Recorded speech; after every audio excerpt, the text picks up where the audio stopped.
पीताम्बरा परिवार में आचार्य महेश शर्मा सभी साधकों का हार्दिक स्वागत करता है। साधकों में आशा करता हूं कि आप अपने परिवार सहित अपने घर में कुशल पूर्वक होंगे। कानपुर गए थे हम, ये आप सभी को पता है। और कानपुर के बाद मैं जब लौटा हूं मैं तो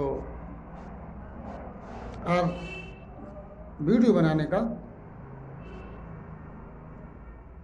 समय मिला है।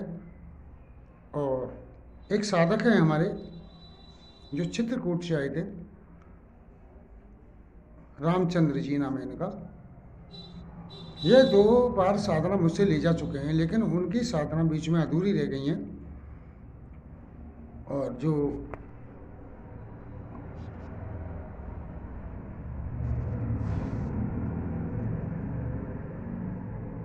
किसी कारण से उनकी साधना अधूरी रही है, वो साधना तो हमको बताएंगे। और उन साधनाओं में इनको क्या विशेष अनुभव हुए ये भी बताएंगे ये आपको। तो साधकों आओ देखो, ये 5 मिनट का वीडियो है, इनकी जुबानी देखते हैं हम।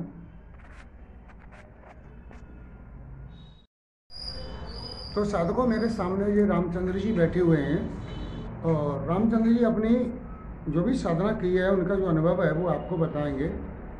मेरे बताने से कुछ नहीं होता है, ये रामचंद्र जी बताएंगे। हाँ, तो रामचंद्र जी आप बताइए। पहले मैं सबसे पहले गुरु जी को प्रार्थना करूंगा, श्री कृष्ण जी को प्रार्थना करूंगा, श्री भगवान बजरंग बली को प्रार्थना करूंगा कि गुरु जी के सामने मैं ये बताने जा रहा हूँ कि कैसे मुझे अनुभव हुआ है। जब मैं पहली बार जब मुझे ऐसे अनुभव हुआ कि मैं रात में जब सोया तो नहीं, पहले ये बताइए आपने कौन सी साधना की थी? पहले सबसे पहले रागिनी की साधना की थी। तो रागिनी की साधना में आपको क्या अनुभव हुआ, क्या हुआ, कितने दिन तक की आपने, ये बताइए मुझे। पहले तो 2 दिन किया, जिसमें से पहली न करने से पहले उसी रात में मुझे ऐसे अनुभव हुआ कि जैसे मैं कोई पुराना खंडक है, उसमें कोई सीढ़ियाँ हैं, उसमें मैं चढ़ रहा हूँ। तो हाथ जैसे मैं पकड़ा वैसे उसमें जैसे बर्रैया और दतैया नहीं होती है बीच, वो मेरे मुँह में लग गई। तो मैं जैसे ही आया नीचे गिर गया। फिर जब मैं रात में बैठा तो वहाँ पे बिच्छी निकली तो उसको मार दिया। फिर मैं पूरी नहीं कर पाया, मेरी साधना टूट गई।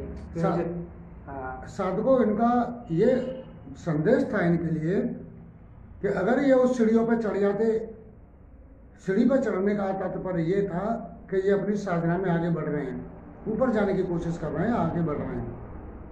इसलिए तो वहाँ इन्होंने, और ये सभी आप सभी लोग जानते हो कि सभी साधना में कष्ट और उपद्रव होते हैं।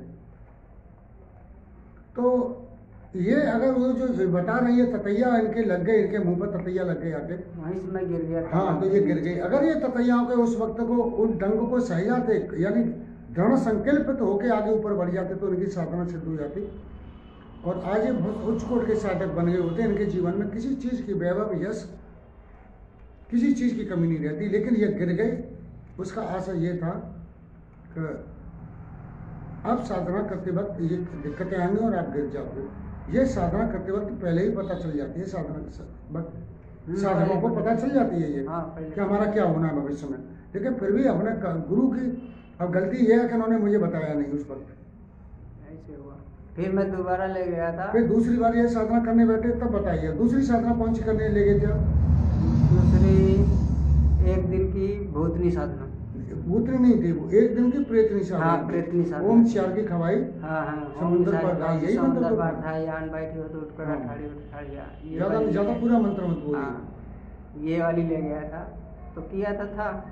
लेकिन उसमें पहले दिन जैसे दूसरे दिन आहुति करना है, आज के दिन आज करके दूसरे दिन आहुति देना है, तो उसी दिन मेरे सामने 2 बार 3 बार चढ़ गई वही भूत बन के जैसे। तो मैंने उनको गाली दे दिया। अच्छा, वो आपके ऊपर चढ़ गई? हाँ, बोल नहीं आता था, एकदम से मुझे ऐसे लगा कि मेरी जान जा रही है। ये 3 बार हुआ था लगातार? हाँ, 3 बार लगातार हुआ। तो मैंने उसको गाली दे दिया। मैं कहा कोई भूत नहीं, भूत आ गया मेरे ऊपर चढ़ गया। तो फिर दूसरी दिन किया, जब आहुति दिया तो फिर फेल हो गया। फेल हो गया है? हाँ। तो उसने क्या कहा आपसे? उसने कहा तुमने हमको बदनाम कर दिया। उसने स्पष्ट कहा है तुमने हमको बदनाम कर दिया। बस फिर साधना नहीं हो पाई, मैंने किया। ऐसे। अच्छा, वो भूतनी ने तुमसे कहा था कि वो हाँ। तुमने हमें, जो प्रेतनी थी, हाँ, उसने कहा कि तुमने हमने गाली दी है, तुमने हमें हमें बदनाम किया है, कर। अब हम तुम्हें सिद्ध नहीं होंगे हैं। हाँ, ऐसे कह के तो साधको यहाँ देखिए, ये सोचने वाली बात है और ये ज्ञान वाली बात है साधको, कि आप किसी भी देवता देवी की सिद्धि करो, साधना सिद्धियाँ बिल्कुल गोपनीय रखिए। ये तुमने उसकी गोपनीयता भंग करती है तो वो बदनामी होती है उनकी, तो वो सिद्ध नहीं होंगे। ये एक ज्ञान की बात है ये, और एक ये सभी साधकों के लिए संदेश है साधकों, ये संदेश है ये सब। तो और दूसरी बात, गाली मत दो किसी भी तरह मुँह से। अगर तुम गाली हो किसी साधना में गालियाँ दे रही हो और उन्हें क्रोध कर रही हो और ये सोच रही हो, अपने मन में भावना रख रही हो कि ये कभी नहीं होगी, तो उसको वो तुम्हें श्राप दे देगी, वो तुम्हारे पास कभी नहीं आएगी। ये मैं पहले भी बोला था वीडियो में, ये बातें ये अब साधक कह रहे हैं, इस साधकों के सामने ये प्रत्यक्ष साधक तुम्हारे सामने स्वीकार कर रहे हैं कि उनके साथ ऐसा हुआ। मैंने उनको गाली दे दिया था, इसलिए वो मेरे से क्रोधित हो गई। क्रोधित हो गई और उन्होंने बताया आपको, तो उन्होंने कहा कि तूने मुझे बदनाम किया है। ठीक, अब आगे फिर मैं आज आने के लिए बोला, दोपहर को मैं आपसे गुरुजी से बात किया आने के लिए। इसमें नहीं, इससे पहले दूसरी साधना भी तो लेके गई थी। हाँ, वही दूसरी वाली की तो बात बताया, अब ये इस वाली बात बता रहा हूँ ना जो अभी आया। नहीं, ये तो तुमने भूतनी वाली साधना की बताई। हाँ। उसके बाद फिर एक साधना और लेके गई मेरे पास से तुम। दो ही तो लेके गए। अच्छा, हाँ, दोनों की हो, दोनों को। अच्छा, तुम बता रहे थे पहली साधना लेके गई थी, वो तुम्हारे घर तक आ गई थी। वो नहीं, वो तो मैं खुद अपने किताब से कॉपी से किया था। अच्छा, किताब कॉपी से किया था। हाँ, तो उसको प्रयत्न की किया था भूत की, तो जो है मैं बम्बुल को साफ सूफ करके आया था, उसी जगह मेरे घर वाले को दिखाई दिया कि शेर उधर से आया, बहुत जोर दहाड़ा दहाड़ा तगड़े से, और वहीं पे पंजा से खाव कर रहा था। फिर दूसरी रात जो मैं सामान लाया था उसे बिलारी और कुत्ते ने खा गया सामान। तो फिर दूसरी रात फिर सपना दिया मेरी लड़की को कि तुमने हमको न्योता दे दिया, हमारे पास आया क्यों नहीं।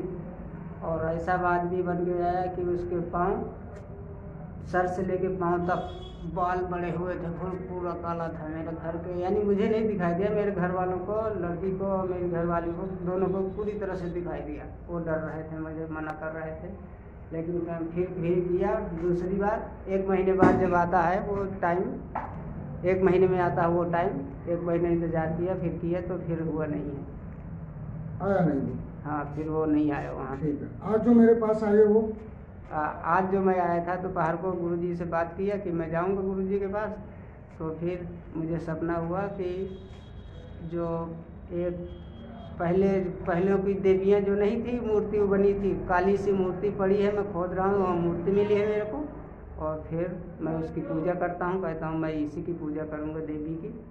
फिर मैं आया, आने से पहले मुझे ये सपना हुआ, फिर मैं गुरुजी को बताया ये सब कि ऐसे हुआ है मुझे, बस यही ये सपना।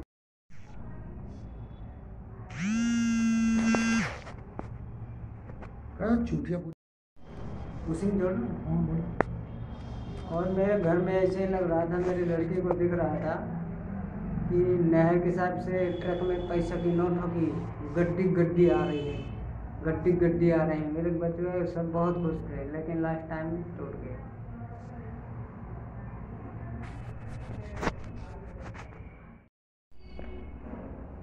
तो मेरी प्रिय साधकों, आज आपने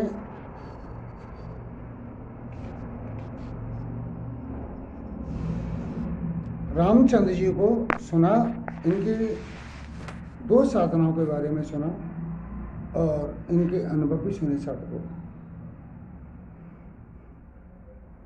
तो साधकों, मैं केवल इतना कहना चाहता हूँ साधना के वक्त साधकों से कि ऐसे तुम्हें कोई दिक्कत होती है तो आप मुझे तत्काल फ़ोन लगाएं, मुझे पूछें, ऐसे ही साधना को ना रोकें, पहली बात। दूसरी बात, साधना में उपद्रव ये होते हैं और इन उपद्रवों के पीछे देखो साधकों, कोई भी तुम्हारे बंधन में आना नहीं चाहता। तुम किसी को, सीधी बात है, तुम किसी को बंधन में लेना चाहो, वो तुम्हारे बंधन में कौन आने वाला है?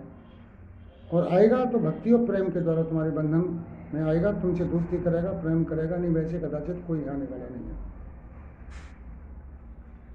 तो साधकों, ये तुमने रामचंद्र जी को सुना, इनका वीडियो कैसा लगा आप मुझे कमेंट बॉक्स में ज़रूर बताएं। और जो नए साधक हैं उनसे मैं कहूँगा कि साधकों चैनल को सब्सक्राइब करें, लाइक करें, क्योंकि तुम्हारा चैनल अभी बहुत पीछे पड़ा हुआ है। मेरे साथ जो चैनल थे उनके 1-1 लाख सब्सक्राइबर हो चुके हैं, लेकिन हमारे अभी हम 8,000 पर अटके हैं। अब पता नहीं साधकों हम में कमी है कि हमारी साधना में कमी है, ये हमें नहीं पता है। यदि हमारी साधना में कमी है और हम में कमी है तो आप जो है हमें अपनी राय बेबाक दे सकते हैं, लेकिन ईर्ष्यावश राय मत दीजिए। आप राय 2 तरह की होती है, एक तो प्रेम राय होती है, प्रेम से राय दी जाती है, अपनों को जो राय देते हैं प्रेम से देते हैं, और एक ईर्ष्यावश राय होती है। अब मैं दोनों रायों में से बता दूं आपको। मान के चलिए आप जो है किसी